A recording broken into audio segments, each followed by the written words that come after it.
अस्सलाम वालेकुम dear students. इस सेशन में हम एक बहुत ही इंटरेस्टिंग टॉपिक पे बात करने लगे हैं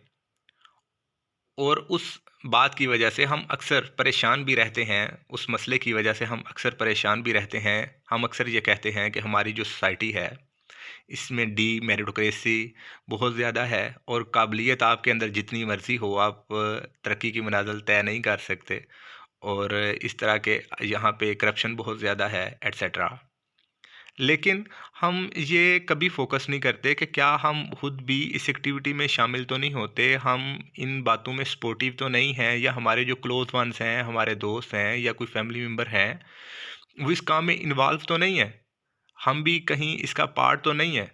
तो हम जब कहीं भी रिजेक्ट होते हैं या किसी जॉब के लिए हम अप्लाई करते हैं, हमें वो जॉब नहीं मिलती या कहीं भी हमें मुश्किलात का सामना करना पड़ता है ऐसे कामों की वजह से, तो हम कहते हैं मुआशरा ही ख़राब है, गवर्नमेंट का ये कसूर है एटसेट्रा।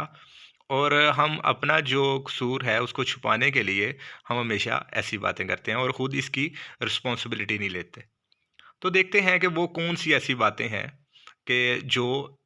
इस बात से रेलेवेंट है और साथ साथ हम अपनी एवेल्यूएशन भी करेंगे कि क्या हम में ये बात तो नहीं है।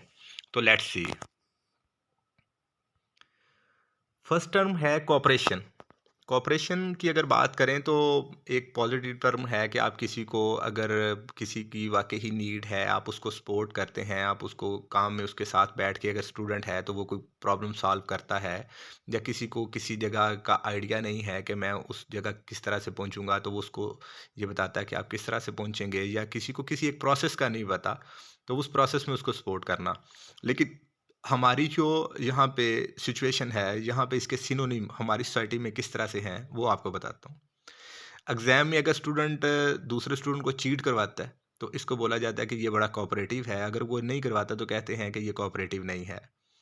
इवन आप देखें कि मेरे एक दोस्त हैं, वो एक ड्यूटी कर रहे थे एग्ज़ाम पे, तो एक टीचर उनको आके कहते हैं कि इस तरह से ये मेरा बेटा है, तो आप इसको सपोर्ट कीजिएगा।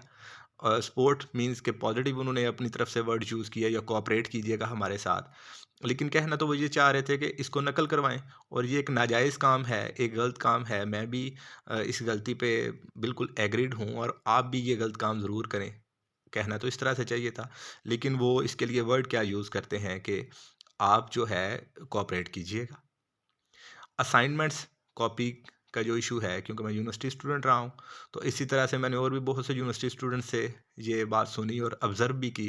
कि अगर कोई स्टूडेंट अपनी रेडी असाइनमेंट जो है वो साथी दोस्त को डिमांड पे उसको शेयर करता है, तो उसको कहते हैं कि ये जो स्टूडेंट है ये बड़ा कोऑपरेटिव है, ये बड़ा फ्रेंडली है एटसेट्रा। और अगर वो शेयर नहीं करता और वो कहता है कि मुझे ये डर है कि आप इसको कॉपी कर लेंगे, तो उसको ये एतमाद देते हैं कि नहीं, नहीं हम ऐसा बिल्कुल नहीं करेंगे, हालाँकि ये तकरीबन श्योर होता है। तो अगर वो शेयर कर देता है और अगर वो शेयर नहीं करता तो नॉन कोऑपरेटिव, और अगर वो शेयर करता है तो उसको कोऑपरेटिव बोला जाता है, हालाँकि उसको चीटर नहीं बोला जाता। और वो जो स्टूडेंट का असाइनमेंट लेते हैं फॉर ए मॉडल, वो उसी तरह से उसको सबमिट करवा देते हैं। इल्लीगल हेल्प इन ऑफिस में अगर आप देखें, नादरा के ऑफिस हैं, पासपोर्ट ऑफिस हैं, इवन आप हॉस्पिटल्स में चले जाएँ, तो आप अपने नंबर के लिए बहुत से लोगों की सिफ़ारिश करवाते हैं और दूसरे जो बहुत ज़्यादा ज़रूरतमंद लोग होते हैं, जिनकी अप्रोच इस तरह से नहीं होती, इल्लीगल अप्रोच नहीं होती, तो वो पीछे रह जाते हैं। तो आप बिल्कुल उस चीज़ पे नहीं फ़ोकस करते और ना ही इस चीज़ को कहते हैं कि हमने कोई गलत काम किया है, बल्कि आप उसके लिए जो टर्म है वो हेल्प की यूज़ करते हैं। यहाँ पे मैंने उसको इल्लीगल हेल्प बोल दिया है, यानी उसका ओरिजिनल मीनिंग लिख दिया है। तो आप ये नहीं कहते, बल्कि उसको बाद में कहते हैं कि आपका बहुत शुक्रिया। और शुक्रिया भी वो ख़ैर नहीं होता, वो बेसिकली आपका उसका शुक्रिया क्यों अदा कर रहे होते हैं, जबकि आपने तो बहुत से लोगों का हक मार के तो वो चीज़ क्रॉस की है। और ब्राइब, जब कोई रिश्वत दे रहा हो, वो भी यही कह रहा है होता है कि ये प्लीज़ आप चाय पानी रख लें, चाय पानी का उसको नाम दे देते हैं, या ये हम अपनी खुशी से आपके लिए कर रहे हैं, या उसको खाना वगैरह खिला के तो उसको बोलते हैं कि ये तो हम बस आपकी मेहमानवाजी कर रहे हैं। और ओरिजिनल क्या होता है कि आप उसको ये कह रहे होते हैं कि ये रिश्वत, आप उसको कभी भी बोल के नहीं बोलेंगे, क्योंकि आप इस तरह से बिल्कुल क्लियर बात तो नहीं बोलेंगे कि अगर मैं एजुकेशनल सिस्टम की बात करूं तो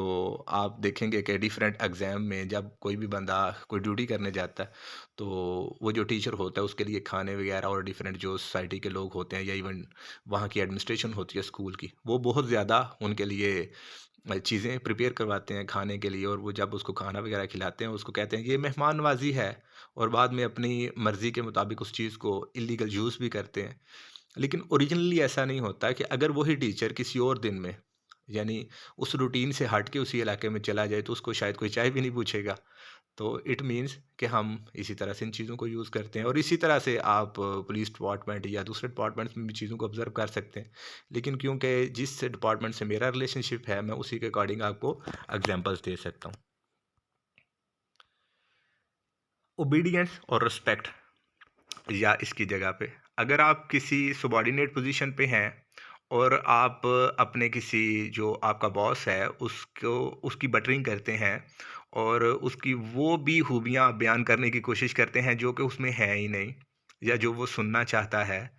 तो आप रूटीन में बार-बार इसी चीज़ को, या उसकी ड्रेस पे कमेंट कर दिया या उसकी पर्सनैलिटी पे कमेंट कर दिया या उसमें वो बात जिसकी शायद इतनी इम्पोर्टेंस नहीं थी, आप उसको कहते हैं कि आपकी वो जो बात है वो मुझे कभी लाइफ में नहीं भूलेगी एटसेट्रा। तो आप भी इस चीज़ में इन्वॉल्व हैं, और उसको क्यों करते हैं, उसकी वजह ये होती है कि आप कोई पर्सनल बेनिफिट ले सकें। बेशक आप स्टूडेंट हों, बेशक कहीं पे आप एम्प्लॉय हैं, स्टूडेंट हैं, तो अगर वो टीचर के हाथ में अथॉरिटी है तो आप उस तरह से अगर करें, और अगर आप कहीं पे एम्प्लॉय हैं और आप अपने सीनियर से इस तरह से कर रहे हैं ताकि वो आपको जो है आपकी गलतियों पे सर्जनिश ना करे और आपकी जो करेक्शंस है वो ना करे, और आपकी बहुत सी इल्लीगल जो सपोर्ट है वो आपको करता रहे। और इसी तरह से मज़ीद ये कि अगर आपका कोई बॉस है या कोई भी सीनियर इन अथॉरिटी है, बॉस मीन्स के सीनियर इन अथॉरिटी, जो भी आप पे अथॉरिटी रखता है, वो कोई गलत एक्टिविटी में इन्वॉल्व है या कोई भी एक रॉन्ग एक्ट करता है, इलीगल एक्ट करता है, और आप उसके साथ खड़े हो जाते हैं कि बिल्कुल आपने ठीक किया है, हम आपके साथ हैं, इस काम जैसा तो काम कोई कर ही नहीं सकता था। हालाँकि वो बेनिफिशियल नहीं था, या 2 काम थे और वो काम कंपैरेटिवली उतना अच्छा नहीं था जितना दूसरा हो सकता था। लेकिन क्योंकि आप के जो बॉस हैं, अथॉरिटी है, वो इस बात से खुश हैं और आप उनको इस तरह से सपोर्ट करेंगे ही करें। सपोर्ट मीन्स दोबारा से मैं भी बेसिकली नेगेटिव वर्ड ही यूज़ कर रहा हूँ। तो आप अगर उसके साथ खड़े हो जाते हैं तो ये भी ओबीडियंस या रिस्पेक्ट के पार्ट में ही आता है। तो इसी तरह से अगर कोई नार्सिसिस्टिक बॉस है, अथॉरिटी है, जो सिर्फ़ खुद पसंदी का शिकार है और आप उसकी बातों को सुनते ही जाते हैं और वो अपनी ही बातें आपको बार-बार सुनाता जाता है कि मैंने लाइफ़ इस तरह से गुज़ारी और मैं ये हूँ और मुझ में ये भी खूबियाँ हैं, और आप कहते हैं कमाल है जी, बिल्कुल आप सही कह रहे हैं। तो इस तरह से भी आप बेसिकली अगर व टाइम वेस्ट कर रहे होते हैं उसके सामने बैठ के, तो वो जो बॉस है या वो जो लोग हैं वो आपको इस तरह से रेट करते हैं कि ये बड़ा रिस्पेक्ट करने वाला है या ये बहुत ज़्यादा ओबीडिएंट है। आगे थर्ड है फ्रेंडलीनेस, लेकिन हम जो मज़ीद टर्म्स हैं इसी तरह से आहिस्ता-आहिस्ता यहाँ पे डिस्कस करते जाएँगे। तो आप मेरी नेक्स्ट वीडियो के लिए इंतज़ार करें। Thank you very much. अगर आपको ये वीडियो अच्छी लगी है तो मेरे चैनल को सब्सक्राइब करें, और अगर आप मज़ीद कोई टर्म इसी तरह से आपके माइंड में आ रही है तो उसको कमेंट सेक्शन में कमेंट करें, या कोई मीनिंग अगर माइंड में आ रहा है तो कमेंट सेक्शन में कमेंट करें। अस्सलाम वालेकुम।